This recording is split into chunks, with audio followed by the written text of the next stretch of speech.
بسم اللہ الرحمن الرحیم۔ خالق کو پہچاننا ضروری ہے جان محترم۔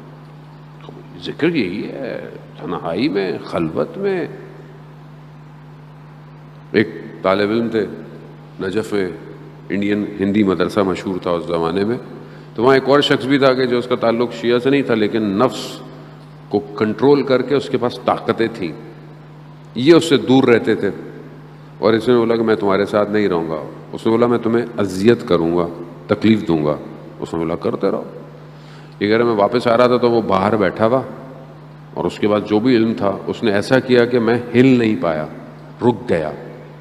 تھوڑی دیر اس نے مجھے دیکھا اور مسکرایا، کہا، پھر ہٹا دیا، کہا میں نے کہا تھا تمہیں اذیت کروں گا، کہا تم کچھ بھی کرتے رہو، میں بھی اہل بیت کا ماننے والا ہوں۔ انہوں نے اپنے استاد کے پاس گیا کہ میں بھی کہاں سے ایسا استاد پیدا کروں، ایسا استاد ڈھونڈوں کہ جو مجھے بھی کچھ سکھائے۔ انہوں نے کہا مسجد سہلا جاؤ۔ مسجد سہلا مسجد کوفہ کے برابر میں ہے۔ کہتے میں رات کو وہاں ایک رات عبادت کر رہا تھا تو میں نے دیکھا کہ ایک کونے پہ، ایک گوشے پہ، آپ کو پتہ ہے وہاں انبیاء کے مقامات ہیں، ایک شخص سجدے کے اندر خدا کی بارگاہ میں خدا سے راز و نیاز کر رہا ہے، پروردگار تو نے اگر نہیں بچایا تو کوئی نہیں بچا سکتا۔ آیت اللہ قاضی بھی اس ایک شخص کے لیے اپنی کتاب میں ذکر کرتے ہیں کہ میں نے دیکھا اس شخص کو اتنا سر سجدے میں رکھ کے گریہ کیا کہ جو زمین تھی وہ آنسوؤں سے گیلی ہو گئی، اتنا سجدہ۔ کون ہے؟ سید احمد کربلائی، جو کہ ملا حسین کلی ہمدانی کا 3 بڑے شاگردوں میں سے ایک شاگرد۔ اس نے اپنے استاد کو جا کے بتایا، اس نے بولا ہاں یہی شخص ہے جو تمہاری تربیت کرے گا۔ عزیزان محترم، ہم کیونکہ اس عالم میں اتنے پھنسے ہوئے ہیں مادے میں، ہمیں ایک چارجر چاہیے، ایک جھٹکا چاہیے۔ یہ جھٹکا نہیں ملے گا ہم آن نہیں ہوں گے، ہم بیسیکلی ڈیڈ ہیں اس ٹائم۔ وہ روایت کہتی ہے، روایت کیا کہتی ہے؟ حضرت محمد مصطفیٰ صلی اللہ علیہ وآلہ وسلم، اللہم صلی علی محمد۔ رسول خدا ارشاد فرماتے ہیں کہ لوگ سو رہے ہیں، جب مریں گے تب جاگیں گے۔ سو رہے ہیں لوگ، ہم بیسیکلی سو رہے ہیں۔ کیوں سو رہے ہیں؟ ہمیں پتہ ہی نہیں ہے کیا ہو رہا ہے عالم میں، ہماری ذمہ داری کیا ہے، ہماری ڈیوٹی کیا ہے، ہم نے کرنا کیا ہے، ہم سو رہے ہیں۔ جب انسان مرتا ہے تو کیا ہوتا ہے؟ سب نظر آنا شروع ہو جاتا ہے، آپ کو نظر آنا شروع ہو جاتا ہے، جو آپ سے پوشیدہ ہے وہ نظر آتا ہے آپ کو۔ اب وہاں انسان کہتا ہے وہ مجھے یہ نہیں کرنا تھا۔ اب وہاں آپ چاہتے ہیں کہ آپ کے بدن کے برابر میں جو لوگ کھڑے ہوئے ہیں، آپ کے رشتہ دار، آپ ان کو بتائیں کہ یہ مت کرنا، یہ مت کرنا، دیکھو مجھے نتیجہ نظر آ رہا ہے، لیکن آپ کی زبان نہیں ہلتی، نہیں ہلتی، آپ ہلا نہیں سکتے۔ ٹائم اوور، زندگی ختم۔ اب ہمیں اپنی اسی زندگی میں بیدار ہونا ہے جان۔ کمال تو یہی ہے، وہاں جا کے دیکھا تو کیا دیکھا؟ دیکھیں یہیں پہ تو کیسے دیکھیں؟ کون دکھائے گا؟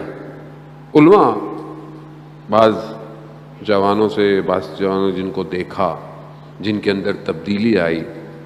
آیت اللہ شمس الدین بھی ایک جوان کا واقعہ بیان کرتے ہیں، واقعہ میں نے کئی دفعہ بیان کیے، بس میں ان کی سٹیٹمنٹ بیان کروں کہ جب ایک عالم نے ان سے پوچھا، جوان سے، کہ کبھی تم نے امام کو دیکھا ہے؟ تو وہ اتنا پرہیزگار تھا، اس نے بولا ہاں 1 گھنٹہ پہلے اسی شہر میں تھے امام۔ تو اس نے پوچھا کہ کیسے اس مقام پہ پہنچتا ہے آدمی؟ تو انہوں نے ایک فارمولا دیا، بس کہا کہ اپنے آپ تک پہنچیں۔ یعنی اپنے آپ تک پہنچنے کا کیا مطلب؟ مثال کے طور پر خدا نہ خواستہ آپ بیمار ہو گئے، یا کوئی بیمار ہے، اب بیمار تو نہ دوائی کھا سکتا ہے، نہ کھانا کھا سکتا ہے، نہ اپنا خیال رکھ سکتا ہے، تو کون پہنچتا ہے اس تک؟ اگر ہاسپٹل میں ہے تو نرس، ڈاکٹر، کوئی جو اس کے ساتھ ہے۔ اٹینڈنٹ وہ پہنچتا ہے تاکہ اس کو اس کی بیماری دور ہو، یہ صحیح ہو. وہ جوان کیا کہہ رہا ہے؟ خود اپنے آپ تک پہنچو، یعنی کوئی نہیں پہنچے گا، خود پہنچو، خود دیکھو مرض کیا ہے تمہارے اندر، خود جانتے ہو تمہیں کیا مشکل ہے. ہر انسان خود جانتا ہے. ایسا ہو ہی نہیں سکتا کہ آپ کو نہ پتا ہو کہ آپ کی پرابلم کیا ہے. آپ کو پتا ہے آپ کی پرابلم کیا ہے. میں جانتا ہوں میری مشکل کیا ہے. میں جانتا ہوں کہ میں جب بھی پرواز کرنے کی کوشش کرتا ہوں میں گر جاتا ہوں. کیوں گر رہا ہوں میں بار بار بار بار بار بار؟ اس کا مطلب میں ایک ہی جگہ گر رہا ہوں تو میں کیوں نہیں اس کو صحیح کرتا؟ میرے اختیار میں نہیں ہے، میرے بس میں ہو. آپ کے اختیار میں نہیں ہے تو اللہ نے آپ کو یہ دیے ہوئے نا جو با اختیار ہیں، ان کے دروں پہ آئے، ان کے دروں پہ آئے نا. زیارت جامع کبیرہ میں ہم پڑھتے ہیں کہ ہماری باز گشت، ہمارا پلٹنا، امام کہتے ہیں کہ تمہاری باز گشت، تمہارا پلٹنا ہماری طرف ہے، تم نے ہماری طرف ہی آنا ہے. خوب جب آنا ہی ہے تو خوب انہی کے دروازے پر آؤ. یہی بچائیں گے. کون بچائے گا؟ کوئی اور نہیں بچائے گا. عزیزان محترم، خوب انہی کے دروازے پر آیا. ہر شخص ان کے دروازے پر آیا، مشکل میں آیا، ہر طریقے سے آیا. اللہ آغا انصاریان بہت بڑے عالم دین ہیں. خادم کا ایک واقعہ بیان کیا انہوں نے. خادم حرم کا سو رہا ہے، اس نے خواب میں دیکھا، ظاہر ہے حرم کا خادم ہے، اس کا خواب بھی ویسے ہی ہے کہ امام آئے، کہا فلانے دروازے پر کوئی آیا ہے، اس کی حاجت کو پورا کرو. حرم کے بہت سارے دروازے ہیں، خدا آپ سب کو حرم امام رضا کی زیارت نصیب فرمائے. خوب کیا شان و شوکت ہے اس حرم کی، کیا کیفیت ہے اس حرم کے. ہر صحن کے اندر ایک الگ احساس پیدا ہوتا ہے. اتنے سال گزر گئے مجھے کہ انہی کا کرم ہے سب کچھ، جو بات اب تک بنی ہوئی ہے انہی حرم کے اس صحن میں. آج تک مجھے یاد ہے جب میں پہلی دفعہ زیارت پہ بھی گیا تھا، اس کے بعد امام نے ہمیں بلا ہی لیا، پڑھنے ہی آ جاؤ، یہیں کے ہو جاؤ.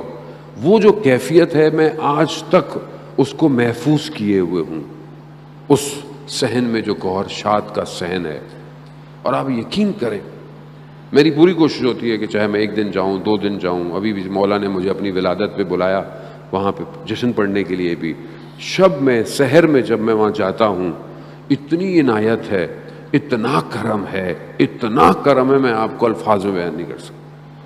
امام ایسی وادی میں لے جاتا ہے آپ کو کہ یہ اس حدیث کا مصداق ہے کہ خدا نے ہمارے ذریعے سے اپنے آپ کو پہچنوایا ہے. وہاں جاتے ہی مطلب توحید لبریز ہونا شروع ہو جاتی ہے.